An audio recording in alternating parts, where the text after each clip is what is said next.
আজ আপনাকে একটা গল্প শোনাচ্ছি। একদিন এক ব্যক্তি নিজের দ্বারে লিখে দিলেন, আজ আমি ভীষণ দুঃখী, আজ আমার সাথে কেউ দেখা করতে আসবেন না। কিছুক্ষণ পরে তার এক বন্ধু এলো, সে সেই লেখা পড়ল, তাও গিয়ে তার সাথে দেখা করল। সে বলল, আমি লেখাপড়া জানি না, কিন্তু আমার বন্ধুর মনের এই বেদনা, এটা আমাকে সবসময় ডাক দেয়। এরাই হলো আসল বন্ধু। কোনো কারণে আপনি যদি দুঃখ পান, কোনো সমস্যার সমাধান না বের করতে পারেন, এই সংসার থেকে আলাদা হয়ে যেতে চান, তাও এই বন্ধু আপনার সাথেই থাকবে। সমস্যার সমাধান না দিতে পারলেও আপনার সম্বল হয়ে অবশ্যই থাকবে। হয়তো আপনার দুঃখ কম করতে পারবে না, কিন্তু আশার আলো অবশ্যই দেখাবে। যখন আপনি সংসারের থেকে আলাদা হয়ে যান, তখনও আপনার সাথে যুক্ত থাকে আপনার এই বন্ধু, আসল বন্ধু। এবারে আমরা মানুষেরা বড়ই বিচিত্র। তারা সব সময় যে কোনো জিনিসের মাহাত্ম্য দুবার বুঝতে পারে। এক, তা পাওয়ার আগে। দুই, তা হারাবার পরে। এবারে ঠিক এরকমই আমাদের বন্ধুরাও হয়। যদি আজ আপনার বন্ধুরা আপনার সাথে থাকে, তাদের প্রতি কৃতজ্ঞ থাকুন, তাদের প্রসন্ন রাখুন, তাদের মাহাত্ম্য বুঝুন। কারণ একবার আপনি এদের হারালে, অনুতাপ করলেও আর এদের ফেরত পাবেন না। তাই ভালোবাসুন, বন্ধুত্ব বজায় রাখুন, আর আমার সাথে প্রসন্ন হয়ে বলুন, রাধা রাধা। আমাদের মধ্যে বহু মানুষ মাঝে মাঝে নিজেকে অকর্মণ্য মনে করি। ভেবে নিই যে এত চেষ্টা করার পরেও কিছুই পেলাম না, আর হয়তো পরেও কিছুই পাব না।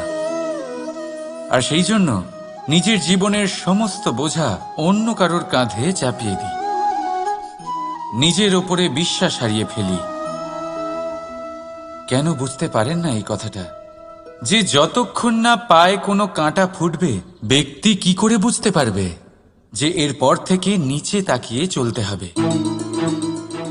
সূর্যকে নিজে জ্বলতে হয় যাতে বাকিদের প্রকাশ দিতে পারে সে। রাতের অন্ধকারের সাথে লড়াই করার জন্য চন্দ্রিমাকে আকাশে একা উজ্জ্বল হতে হয়। নদী নিজের যাত্রা কি করে করে, নিজের পথ কি করে নির্মাণ করে? সে পাথরের সাথে লড়াই করে তা বানায়।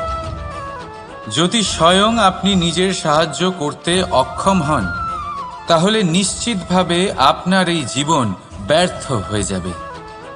তাই মনে রাখবেন, এই সংসারে নিজের জীবনের ভার নিজের কাঁধেই বহন করতে হয়। অন্যের কাঁধের ওপর শুধুমাত্র পরলোক যাত্রা হয়। সেই জন্য এই সংসারে জীবিত সেই যে আত্মনির্ভর।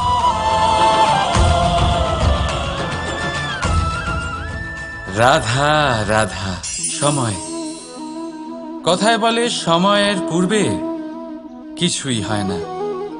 প্রতিটা ঘটনার একটা সময় থাকে।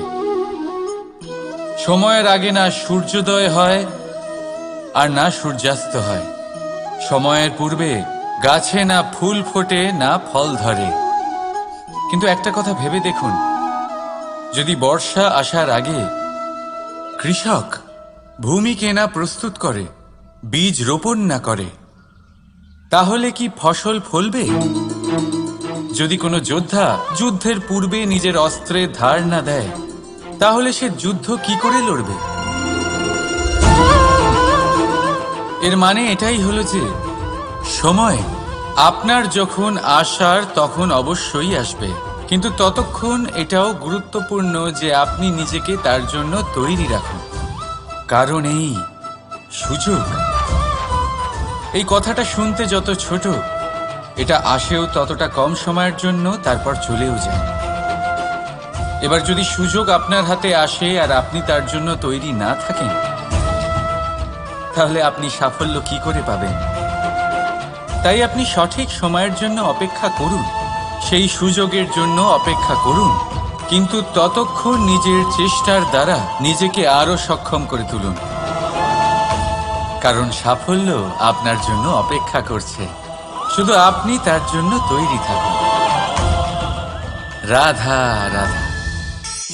কথা মানুষের পাওয়া সবচেয়ে অদ্ভুত উপহার। এই কথাই মানুষকে এই সংসারের সমস্ত প্রাণীর থেকে ভিন্ন করে তোলে, সংসারের সবচেয়ে উপরে নিয়ে যায়। এই কথার কারণেই আমরা একে অপরের সাথে ভাব আদান প্রদান করি।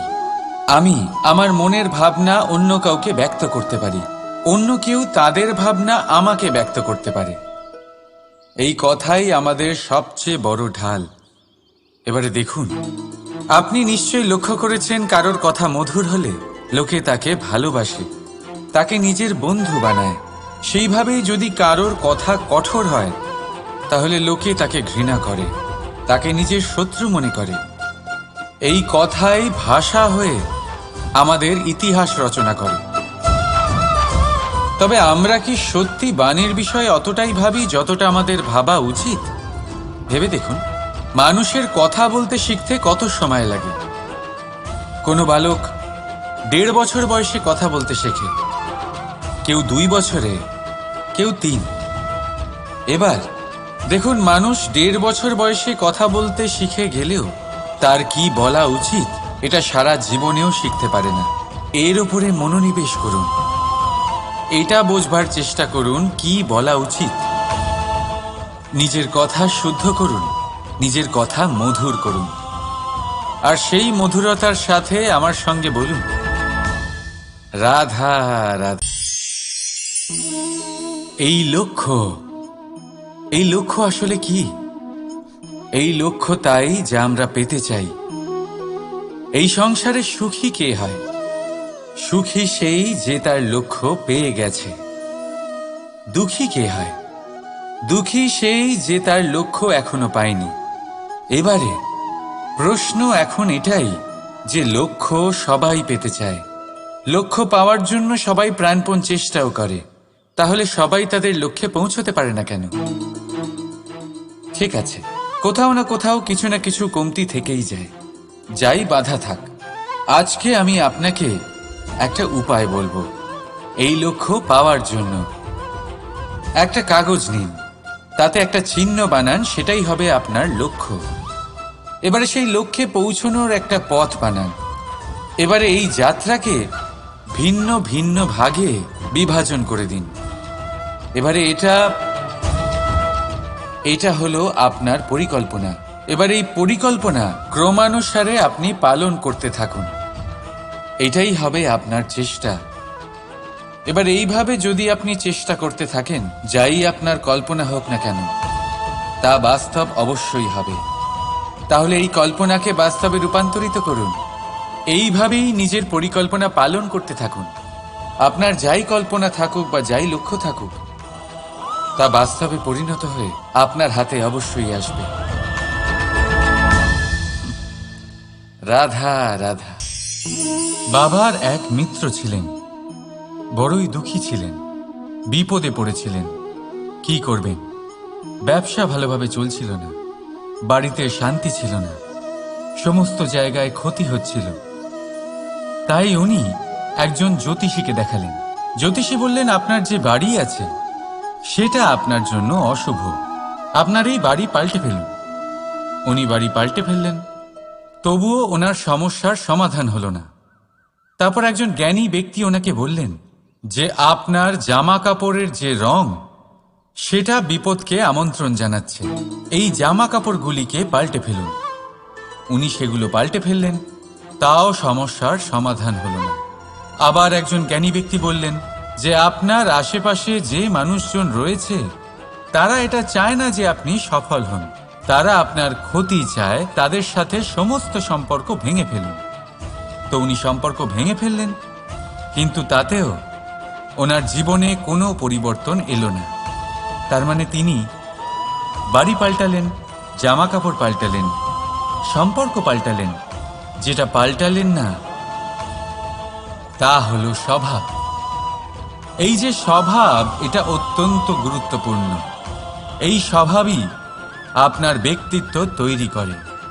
তাই নিজের স্বভাব শুধরে ফেলুন, তাতে ভালো পরিবর্তন আনুন, সব কিছু ভালোই হবে। রাধা রাধা।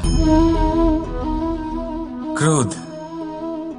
লোকে বলে যে এই ক্রোধ পাপেরই মূল, কিন্তু সত্যি কি এই ক্রোধ পাপের মূল? একটু ভেবে দেখুন, এই ক্রোধ বাস্তবে আসলে কি? এই ক্রোধ একটা অনুভূতি যা আপনার মধ্যে হঠাৎই অসীমিত তেজ সঞ্চালন করে। এবারে আমি আপনাকে কিছু উদাহরণ দিচ্ছি যাতে আপনি বুঝতে পারেন যে ক্রোধ আপনার জন্য ভালো কি না। যদি কারোর সাথে অন্যায় হয় আর এটা দেখে আপনার ক্রোধ হয়, আর এই ক্রোধ আপনাকে তার সাহায্য করতে প্রেরণা যোগায়, তাহলে এই ক্রোধ অবশ্যই ভালো। যদি কোথাও আপনি দেখেন যে কোনো নারীর উপরে অত্যাচার হচ্ছে আর সেটা দেখে আপনার ক্রোধ হয়, আর এই ক্রোধ আপনাকে তার সাহায্য করতে সাহস যোগায়, তাহলে এই ক্রোধ অবশ্যই ভালো। যদি এই সংসারে কোথাও আপনি কোনো অনৈতিক কাজ বা ছলনা দেখেন আর আপনার তাতে ক্রোধ না হয়, কিছুই অনুভব করেন না, তাহলে এটা কাপুরুষতা। তার মানে এটাই যে আপনি আপনার মনুষ্যত্ব হারিয়ে ফেলেছেন। তাই এটা বোঝার চেষ্টা করুন, আপনার ক্রোধের তেজের ব্যবহারের ওপরে নির্ভরশীল হল এই ক্রোধ আপনার জন্য পাপের সমান, নাকি এই ক্রোধ আপনার জন্য পুণ্যের স্থাপক। রাধা রাধা। মোহ। শাস্ত্রে লেখা আছে যে মোহ শুধু সেই ব্যক্তিকেই নয়, বরং সেই আরেক ব্যক্তিকেও বিনাশ করে দেয় যার ওপরে সেই মোহ আছে। এবারে লোকে কি করেন, এই শাস্ত্রে লেখা কথাগুলি শুধু শাব্দিক অর্থে নেন। এই মোহ, দেখুন, এটা শুভও হতে পারে, শুধু এর রূপ ভিন্ন ভিন্ন হয়। এটা ভালো করে বুঝতে হবে। এবারে মোহ যদি কোনো বস্তুর উপরে থাকে তাহলে তা লালসা হয়ে যায়। মোহ কোনো বিশেষ ব্যক্তির উপরে হয়ে গেলে তা প্রেম নয়, আকর্ষণ হয়ে যায়। মোহ কোনো চাহিদার উপরে হয়ে গেলে তা বাসনা হয়ে যায়। মোহ বিজয়ের উপরে হয়ে গেলে তা কুণ্ঠা হয়ে যায়। মোহ নিজের সংস্কৃতির উপরে হলে আপনাকে সংস্কৃতির রক্ষক বানায়। যদি এই মোহ নিজের গুণের উপরে হয় তাহলে সেই শিল্প দ্বারা আপনি এই সংসারে অদ্ভুত সব কাজ করতে পারবেন। এবারে এটা আপনার উপরে নির্ভরশীল যে এই মোহকে আপনি সৃজনের আধার বানাতে চাইবেন নাকি বিনাশের অস্ত্র বানাতে চাইবেন। ভেবে দেখুন, সিদ্ধান্ত আপনার। রাধা রাধা। অভিমান, আত্মসম্মান, অহংকার, দেখতে গেলে এই তিনটি শব্দ ভিন্ন ভিন্ন, কিন্তু এর মূল আধার একই, আত্মসম্মান। এবার যদি কথা বলি আপনার শরীরের, আপনার সংস্কৃতির, আপনার সম্পর্কের, তাহলে অভিমান থাকা স্বাভাবিক। এবার যদি কথা বলি আপনার ব্যক্তিত্ব নিয়ে, আপনার আদর্শ নিয়ে, আপনার বিচারধারা নিয়ে, তাহলে আত্মসম্মান হলো একটা গুণ। যদি এইভাবে বলা হয় যে আমি এই কার্য কারোর সাহায্য ছাড়া, সহযোগিতা ছাড়াও করতে পারি, তাহলে এটা আত্মসম্মান, আর এটা সঠিক। যদি এভাবে বলা হয় যে আমি এই কার্য কারোর সাহায্য ছাড়াই বা কারোর সহযোগিতা ছাড়াই করে ফেলেছি, তাহলে এটা অভিমান, এটাও সঠিক। কিন্তু এই কার্য শুধুমাত্র আমিই করতে পারি আর কেউ নয়, এটা অহংকার। তাহলে এই শব্দ এবং তার অর্থ বোঝার চেষ্টা করুন। জীবন ধারণের এক নতুন পথ খুঁজে পাবেন। রাধা রাধা। সংসারে প্রত্যেক ব্যক্তি কোনো না কোনো রূপে ঈশ্বরকে মানে। কেউ মূর্তি রূপে, তো কেউ তত্ত্ব রূপে, কেউ ভাবনা রূপে, আবার কেউ স্বভাব রূপে। কেউ নিজের মধ্যে পরমাত্মা খোঁজে, আবার